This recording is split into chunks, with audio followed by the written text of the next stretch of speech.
Some conversations end in public and continue in private. You get home after a day of answering and smiling and adjusting, and in staying pleasant when your attention was already thin. The place is finally still. Keys in the bowl, coat on the chair, kitchen light humming over the counter. Then your phone lights up with one unread notification, and before you even open it, an older sentence comes back. Not the whole exchange, just a fragment. The way someone said your name, the little pause before a coworker replied, a friend's sure that sounded normal at 3 in the afternoon, but now, in the quiet, sounds almost too short.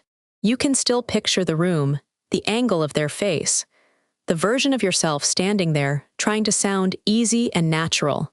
And now the conversation is over, but your brain is acting as if it has been handed new evidence. Maybe they were annoyed.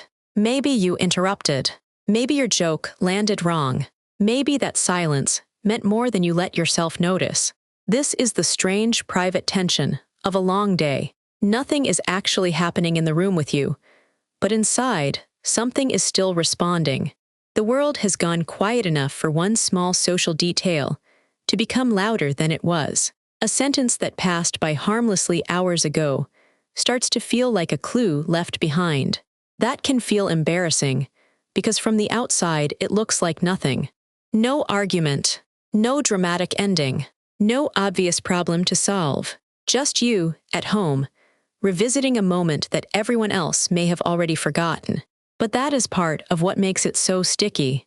The mind is not always drawn back to clear disasters. Often, it returns to things that are slightly open, almost friendly, almost awkward, almost fine. A look that could mean one thing or another. A reply that did not close the emotional door all the way. After a long day, that small looseness can start to feel important, not because it proves danger, and not because you failed to read the room, but because your social mind cares deeply about where you stand with other people. It wants the file to close. It wants the sentence to settle. It wants to know whether the moment was safe. So the first relief is simple, but easy to forget. An unfinished feeling is not proof that something went wrong. Sometimes, it is only a tired mind trying to finish a conversation without enough information. And to see how that begins, we have to look at the tiny cue that starts the private retelling before the whole story forms around it.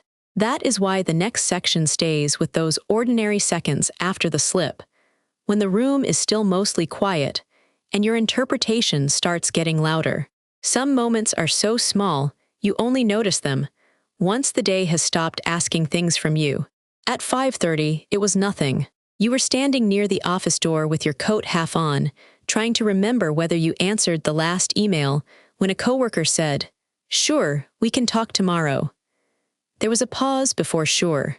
Not a dramatic pause, just enough space for the elevator to ding, for someone to laugh down the hall, for you to wonder for half a second if their face looked different. Then the day kept moving.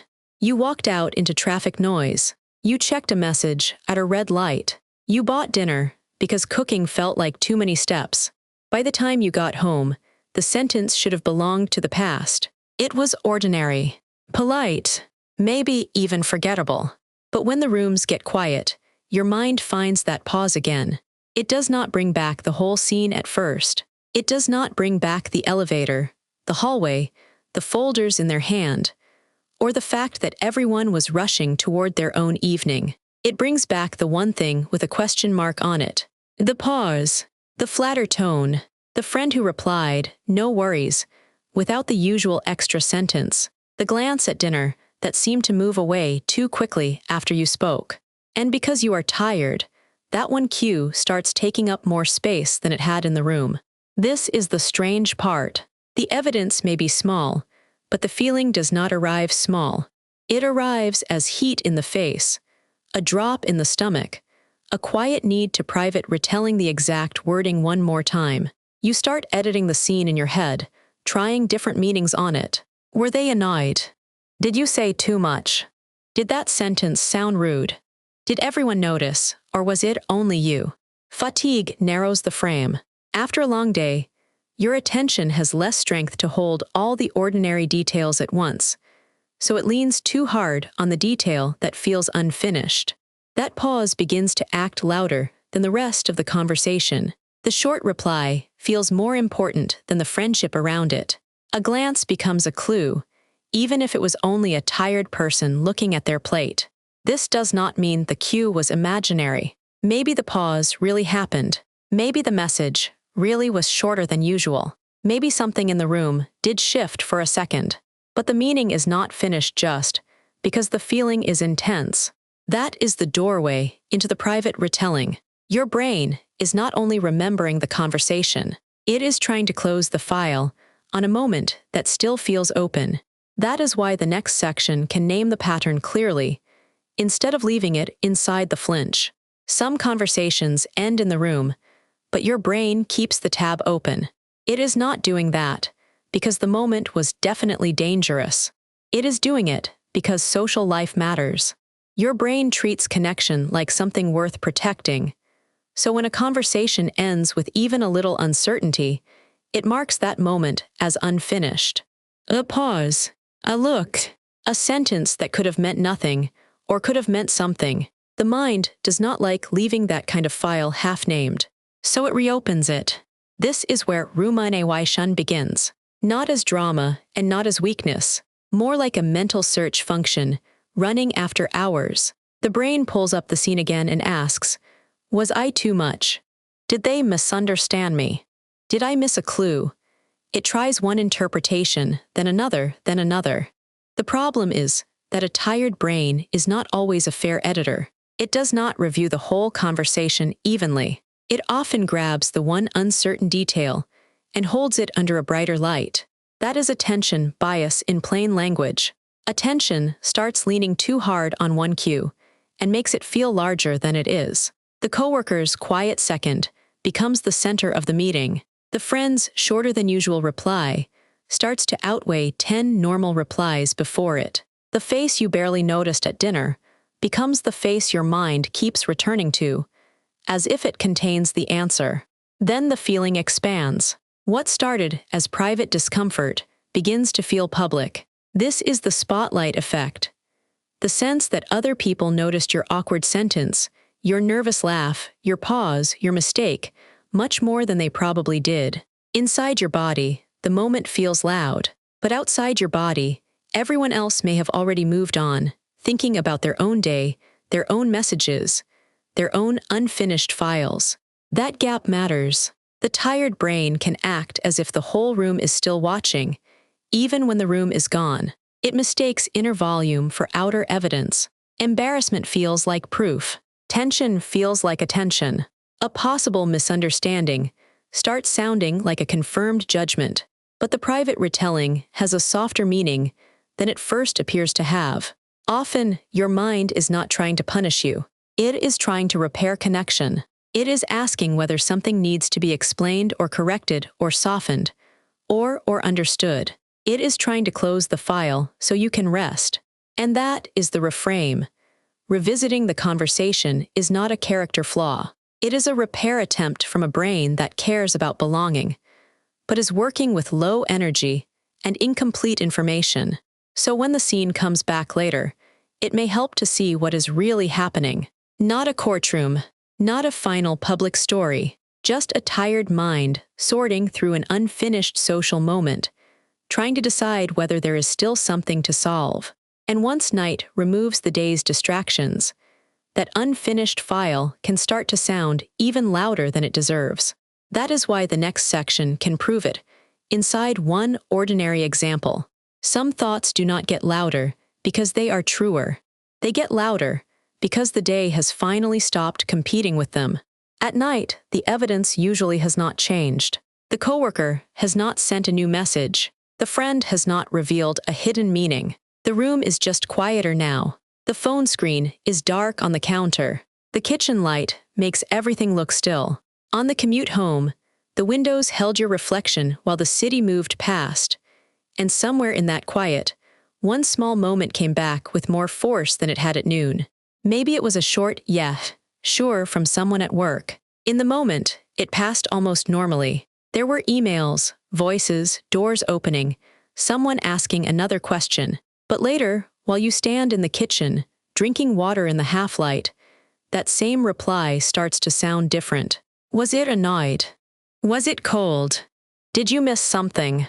By the time you get into bed, the body is finally horizontal, but the inner dashboard is still lit. One warning light keeps blinking around a conversation that everyone else may have already forgotten. The night makes this convincing, because fatigue changes the weight of a clue. When you are rested, the mind has more room for ordinary explanations. They were busy. They were distracted. The tone was nothing. But after a long day, that balancing voice gets quieter. The brain has less energy for context, so it grabs the sharpest detail and treats it like the whole story. This is why embarrassment can feel more certain after dark. Not because the mind has discovered new facts, but because it has fewer distractions and less fuel for perspective. The small pause expands. The short reply hardens. The unclear glance begins to feel like a public story. Social anxiety can make that even stronger, because unclear cues do not stay neutral for long. They start sounding dangerous. They start sounding personal. And this is the strange part. The bed can feel like the place where the day should finally end, but it often becomes the first quiet room where the mind can private retelling it without interruption.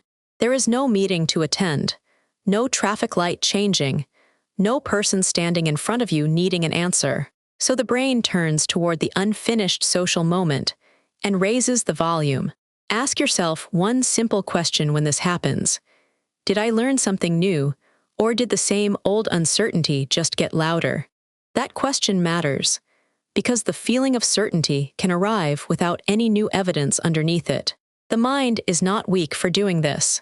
It is trying to protect belonging and reputation and closeness, and end safety with whatever energy is left. But late-night worry often mistakes volume for truth. The feeling is real. The surge is real, but the conclusion may still be unfinished.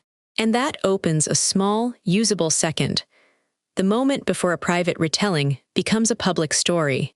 That is why the next section can turn the pattern into a usable move, instead of one more private rehearsal. Notice the private retelling at the doorway before it becomes a courtroom. It often starts with almost nothing. The phone lights up. A reply is shorter than expected. Someone's face from earlier returns in a flash. Not angry exactly, just unreadable.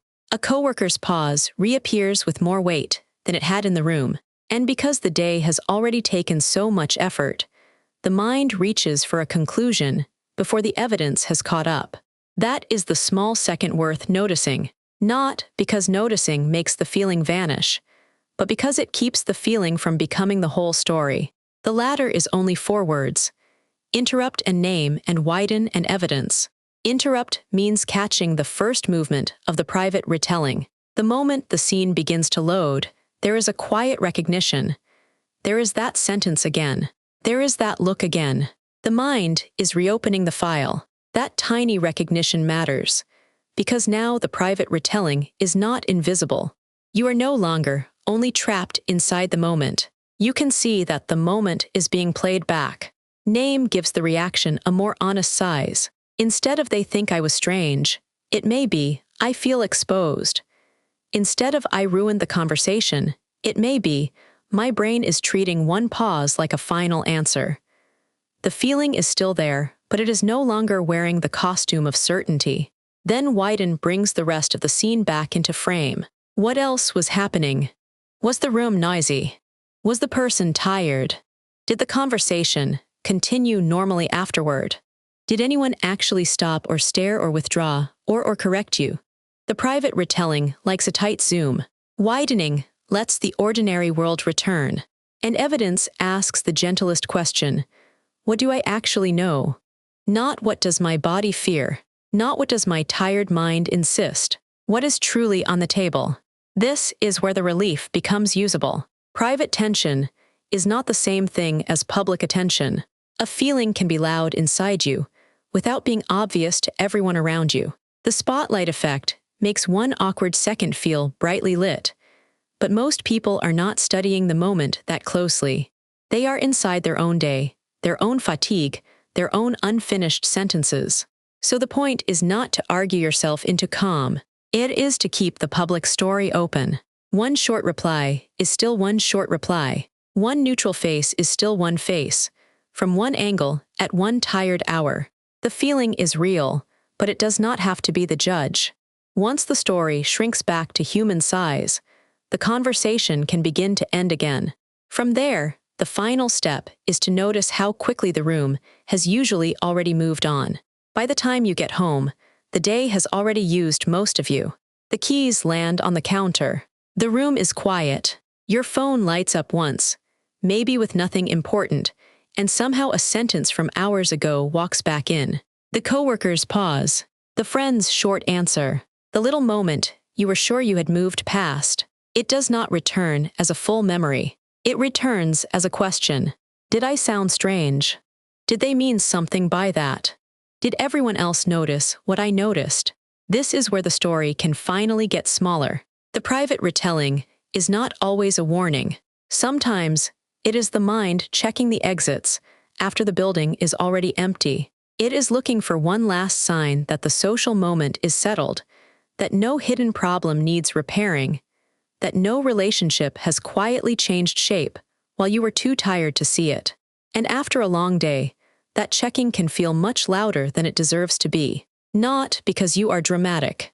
Not because the moment was meaningless, either. Because human connection matters, and the mind does not always know when to stop protecting it. Some conversations end once in the room, when the voices stop and people turn away. Then they end again later, in the mind, when the body has slowed down enough for the brain to realize there is no emergency left to solve. That second ending can be awkward. It can be restless. It can arrive while you are brushing your teeth, closing a laptop, standing in the kitchen with one light on. But it is still an ending. The late version of the conversation does not have to become the official version. Night can make one pause feel like evidence. Fatigue can make one text feel like a public story. A private rush of discomfort can make it seem as if the whole room is still holding a record of you, when most people have already returned to their own worries, their own dinners, their own quiet screens. That does not mean your feeling is fake. It means the feeling is only one witness, and a tired witness should not be asked to judge the whole case alone. Let the room be a room again. Let the pause be a pause. Let the sentence stay unfinished, until sleep, distance, and ordinary morning light can put it back beside everything else that was also true. The conversation may be over before your mind believes it, but when the private retelling comes back, you do not have to turn it into a final answer. You can let it pass through as a sign that something mattered, not proof that something went wrong. Some conversations need to end twice, and the second ending is the moment your brain learns the room was never as large as the feeling made it seem. The durable lens is simple. Private tension is not the same thing as public attention, and one steadier question can stop a feeling from becoming a harsh public story too quickly. Carry forward one calmer question. What actually happened, and what part of the story arrived from the feeling itself? That matters, because a smaller first interpretation gives the room a chance to stay human.